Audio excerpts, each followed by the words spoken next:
Minha filhinha, ela vai ficar bem? Estamos fazendo o possível, mas talvez ela não sobreviva.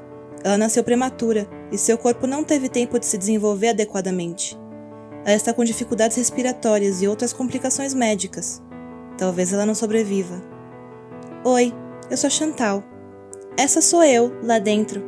Foi por pouco que eu não sobrevivi, mas eu consegui. Eu sobrevivi. Tenho 20 anos agora e ainda sou uma lutadora. Essa é a minha história.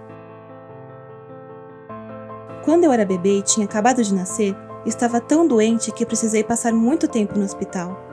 Meus pais já não tinham uma boa condição financeira e suas contas estavam quebrando. A situação ficou tão ruim que depois de 6 meses eles não podiam mais me sustentar. Eles então tiveram que tomar uma decisão de quebrar o coração, me colocar em um abrigo. Foi difícil crescer num abrigo de crianças. Lá, minha saúde melhorou gradualmente, o que foi maravilhoso, mas não pude deixar de sentir que fui abandonada pelos meus pais. Todas as outras crianças da escola tinham pais e mães que amavam eles, mas os meus não puderam. Afinal, eles me abandonaram, não foi? Quando eu estava lá pelos meus 8 anos, eu estava muito mais saudável e as coisas estavam melhorando, porque fui adotada por uma família amorosa. Ao completar 9 anos, eles pensaram que teria idade suficiente para reencontrar meus pais biológicos. Eles acreditavam que isso era a coisa certa para fazer. Então eu os conheci, minha verdadeira mãe, meu pai e minhas 2 irmãs mais novas. No começo, eram apenas visitas curtas, mas ao longo dos anos foram se tornando mais longas e minha família biológica se tornou parte da minha vida.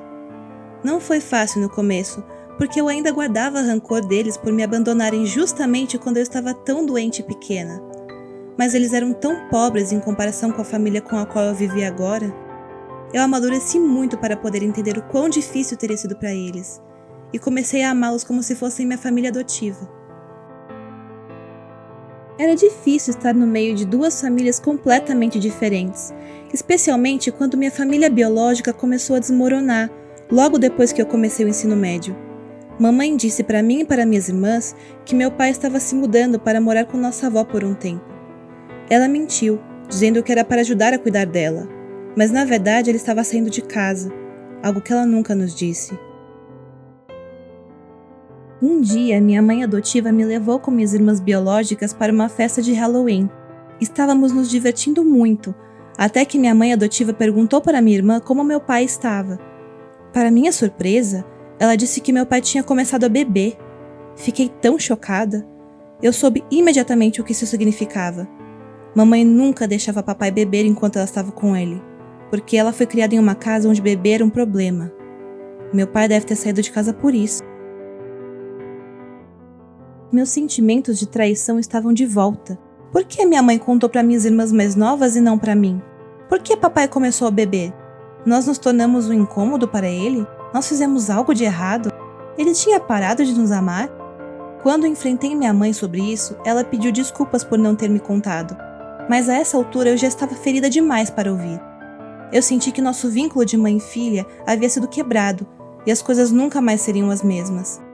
Mas como eu ainda me sentia muito próxima de minhas irmãs, decidi estar lá, sempre presente para elas. Com o papai fora de casa e eu não me dando bem com minha mãe biológica, passava cada vez menos tempo com minhas irmãs. Mas todo final de semana eu as visitava e deixava um dinheiro para que elas pudessem pelo menos comer algo decente. Minha mãe começou a descuidar delas, gastando cada vez mais o dinheiro da casa em cigarros e em outras coisas para ela mesma. As coisas se tornaram muito piores quando, de repente, no meu último ano do ensino médio, tive uma grande briga com minha mãe adotiva e fui expulsa de casa. Eu não tinha escolha a não ser ir morar com minha mãe biológica. As coisas logo passaram de mal a pior. Minha mãe biológica começou a roubar o meu dinheiro. Eu a confrontei, mas ela negou. Eu então tive que escondê-lo. Um dia, por não ter encontrado onde eu tinha escondido o meu dinheiro, ela ficou louca e começou a gritar comigo com um comportamento agressivo. Foi realmente assustador, mas eu a enfrentei. Pouco depois ficou tão ruim que não tive escolha a não ser sair de casa. Sentei com minhas irmãs e expliquei para elas que eu tinha que ir embora, que eu as amava e sempre cuidaria delas. Peguei minhas coisas e tive a sorte de achar uma vaga em um abrigo próximo, dividindo um quarto com outras meninas como eu. Todas nós nos dávamos muito bem. Isso me deu uma estabilidade na vida que eu precisava. Eu consegui voltar para a escola, onde logo após me qualifiquei para ir à faculdade. Durante a faculdade, infelizmente, eu via minhas irmãs cada vez menos. Então, um dia, ouvi que as coisas em casa ficaram tão ruins que uma de minhas irmãs fugiu para morar com meu pai. Eu sabia que isso estava errado, que seria horrível para ela viver com ele. Então, eu criei um plano. Eu ligaria para ela e pediria que viesse conversar comigo. Fiz então a coisa mais difícil que eu já fiz em toda a minha vida. Liguei para a assistência social, contei a eles o que havia acontecido e organizei um encontro para que eles se conhecessem e conversassem com ela. No início, minha irmã nem queria conversar, mas quando ela finalmente se abriu, ela contou coisas que nem eu sabia. Quase partiu meu coração, não só porque sua vida estava tão difícil, mas porque eles foram tão ruins que ela nem conseguiu me contar sobre tudo isso. Me senti aliviada por eles terem decidido cuidar dela. Mas é minha outra irmã. Eu tive que informar sobre ela também. Eu disse a eles que minha mãe era muito rígida e tirar minha irmã dela seria difícil. Consegui, em segredo, enviar uma mensagem para minha irmã, para que ela soubesse que alguém estava indo pegá-la. Ela secretamente fez as malas e, embora com muito medo, estava pronta para que chegasse algum sinal de alguém batendo na porta. Um tempo depois que ela foi levada para o abrigo, minha irmã apareceu na minha porta com suas malas. Ela estava chorando, dizendo que queria viver comigo. Ver ela assim tão assustada quase partiu meu coração. Eu decidi nesse momento que, apesar de ainda ser muito jovem, eu iria lutar pela guarda da minha irmãzinha. Os 6 meses seguintes foram uma batalha com as autoridades para obter sua guarda. Eles disseram que eu era muito jovem e, para piorar, minha mãe biológica estava exigindo que tivesse sua filha de volta. Foi nessa época que eu entrei na faculdade, então as coisas deveriam estar melhorando. Mas meio que do nada minha mãe apareceu na secretaria da faculdade exigindo me ver. Foi tão humilhante. Ela estava fazendo um escândalo, exigindo que eu lhe desse algum dinheiro. Mas mesmo que eu quisesse, eu não tinha dinheiro algum para dar. Eu precisava de cada centavo para mim e para minha irmã.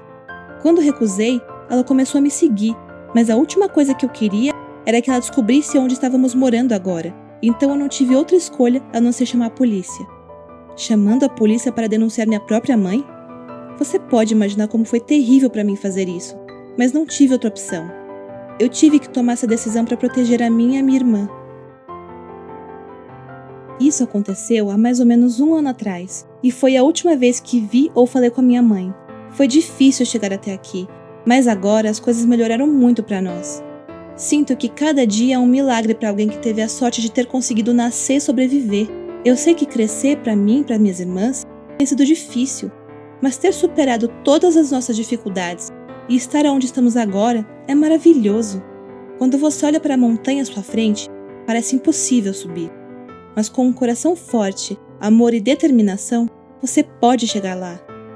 E acredite em mim, a vista do topo é incrível.